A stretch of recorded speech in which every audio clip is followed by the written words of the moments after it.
สบายดีทุกคนทักทายสบายดีเพื่อนๆที่เข้ามาติดตามชมคลิปนี้ของเฮาสายรวมทีมชโนชาแนลทุกคนวันนี้มาอยู่ที่บ้านทุกคนอีกแล้ว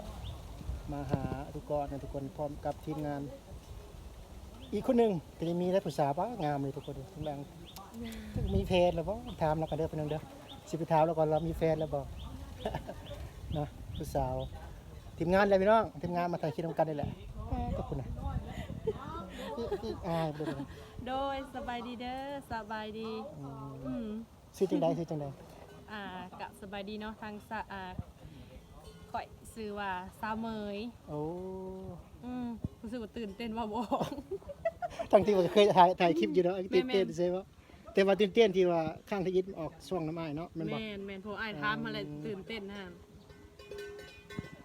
อันนี้ก็คือทีมงานที่ว่าหน้าตาดีขนาดเด้อเนาะ ขนาดตาดีผู้ถ่ายจับกล้องนี้ เดี๋ยวผู้ถ่ายก็ดำๆเลยแหละ โอ้ยน้องไม่เห็นเป็นตาอย่าง แต่ หั ว่าว น้อง อีก เฮา เลย นี่ว่าเดี๋ยวมันน่ายืม เห็ หู นเป็นตาอย่างหัวอีกเล เมื่อก่อนยืมหูไปขึ้นหน้าปกกับมามีคนสนใจเราแต่เนาะ บริเวณอัน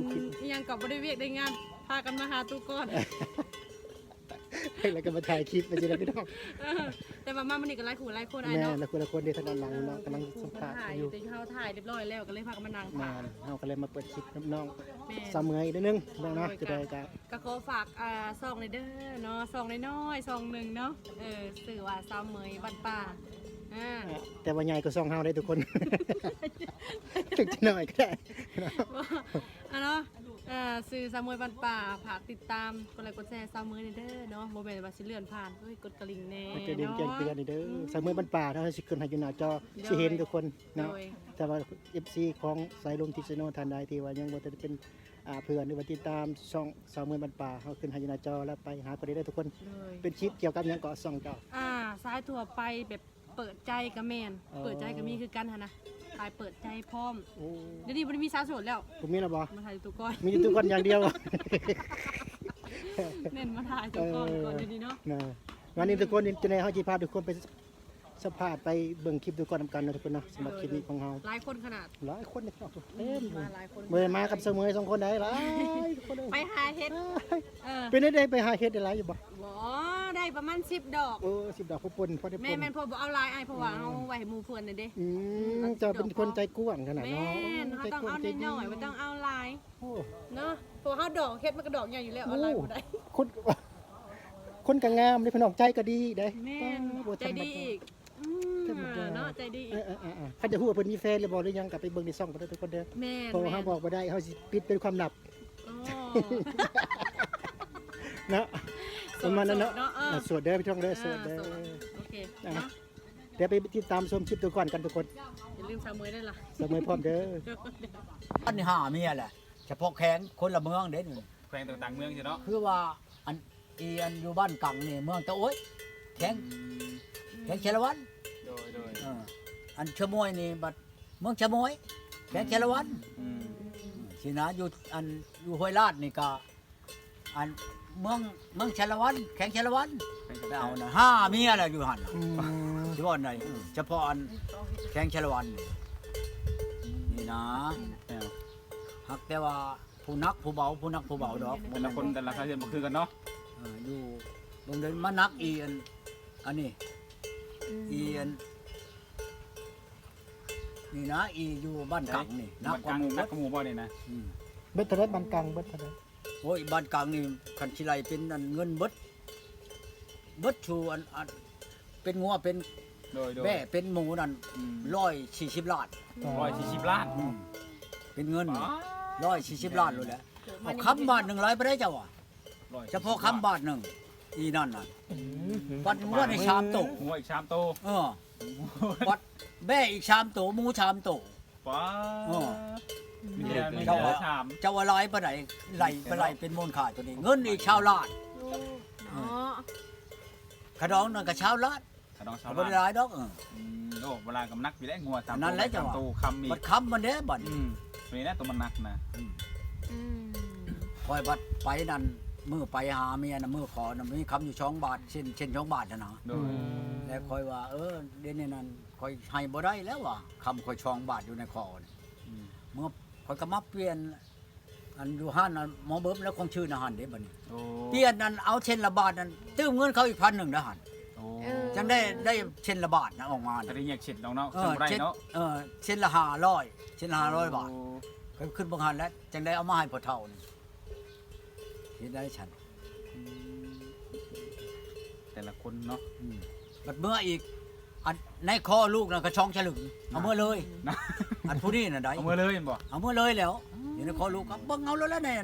นี่ก็ยังเห็นอยู่ในคอลูกมันนั่นใช้ชอยเงินเช่นหนึ่งใช้คอยคำเช่นหนึ่งอยู่ใน ทั้งนั้นทั้งคำมัน ค บ่ อลูกนะ โอ้ โอ้ยคอยขึ้นฮอดลูกน่ะชิมได้ง่ายช่วยจนให้ เนาะ เป็นจะแพงอะไรนะครับบ่แม่นลูกข่อยได้ลูกผัวเก่ามัน ผัวเก่า มันได้ออกแต่ท้องมันนี่เดือนหนึ่งข่อยไปเอาโลดไปแต่งเอาโลด โอ้แบบเป็นยังน้อยเนาะ ยังน้อยอีหลีแล้ว แต่แพงแน่น มาฮอดพี่มัน5-6 เดือนลีน้อย5-6 เดือนมันหัวเอือกโอ้ยคนบางคนอ้วนช้ำ อืม ขาวจูนพุ่นอยู่อีนั่นน่ะโอ้ยแต่งแม่มันคันมันอยู่นั่นน้ำกูนั่นกูเอาชงทบคืนมาอันขดองแม่มันน่ะคือจะว่าเด้อครับอีนี่น่ะอืม เนาะ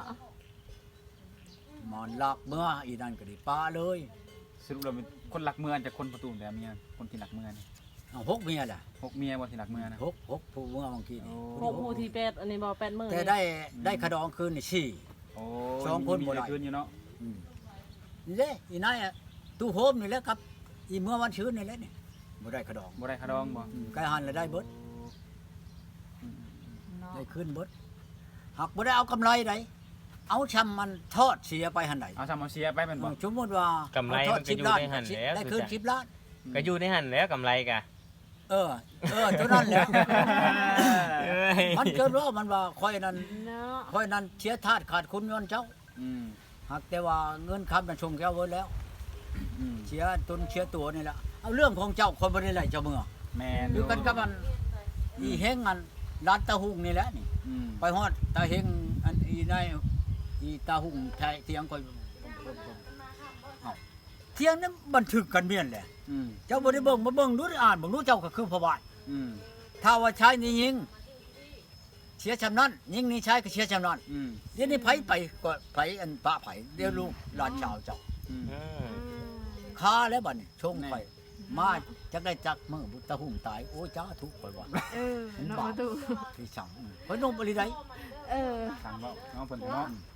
ยิงมี โตปะหมู่บ่อยากเสีย เออ เพราะว่าคันเจ้าบ่นี่บี้ข่มเหงกับลูกกับหลานข่อยมันบ่มาก็เอามาถามติลูกเจ้า อืม ถามไปจัง อืม บัดเอามาถามบัดบ่หันเว้าบัดนี้ว่าข่อยนั้นว่าคนอนุญาตว่าชีดูนั่น โอ้ เราชีกระเดียกกระดอจนว่าอยู่บ่ได้หน้าเหลืองหน้าหล่าไปบัดบ่หันเว้าบัดนี้เชียร์รถเพราะว่า แน่ ยังเว้าใจอีนี่แหละอีเมื่อวันชื่นนี่ว่าข่อยชีเก่งชีหลายนั่น อืม เนาะ อีอันนี้นั่นข่อยเว้าชื่อๆแหล้วอีนั่นจนเว้าฮอดนั่นน้ำลาบ น้ำ หมอหลายได้เป็นลาบนะโอ้ยหลีบ่อ้ายว่ามันว่าเจ้าเฮ็ดหลีรอนั่นเอ้าผมมันเขาสิเอามารูปมันของมันซื่อๆว่ะ เป็นเมียเขาแล้วเนาะ เอาแล้วเป็นเมียน่ะกลางเว้นบ่จักกลางคืนบ่โย เอาไปขอมา เฮ็ด รี ยาม บ ใด ร้อย ก็เฮ็ด เนาะ แล้วอ่ะปลาอยู่ในหนองข่อยจะกินยามใดก็กระตึกมากินแล้วบอกว่า อืม เนาะ ตุจานมาวันนี้มีพรได้ตุจานเอ้ย ปานนั้นนั่นเขาถามเพิ่นว่าเอามันบ่แม่นเจ้าได้ว่าฉันมันเจ้าน่ะเอาของน้ำมันหมอหลายนำบ่เอาโอ้ยว่ะคันเจ้าบ่เชื่อก็มามึงดูได้เฮือนข่อยนี่ว่ะ อืม ข่อยเห็นว่าบ้านห้วยม่วงดอกกัน มากินดองอีเพลงนี่ปีนั้นมาแล้วกับมาขอชิม3คนตัวเองเอาให้จอกหนึ่งชิม อืม เมื่อมอนบ้าน เอาเลย ไปนอนบ้านพักอยู่อันนี่นอนน้ำผู้เช้าอยู่ทางแบนผู้เช้ามาหัวอีกหัวผู้ช้ำตัวเองว่ะ เมาบ่เลยนะ มาให้อีกมาให้อีก ถึงติดใจวะ โอ้ ติดใจแล้วมัน ติดใจเนาะ ได้บักเด้ อื อื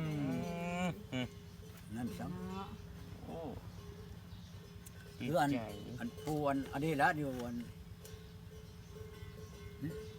เพียงอยู่ตะแขกลักทางเวลักเช้านี่นะจากบ้านหยังนี่จากมือได้สิลงมาเอานี่ เนาะ เอานำนี่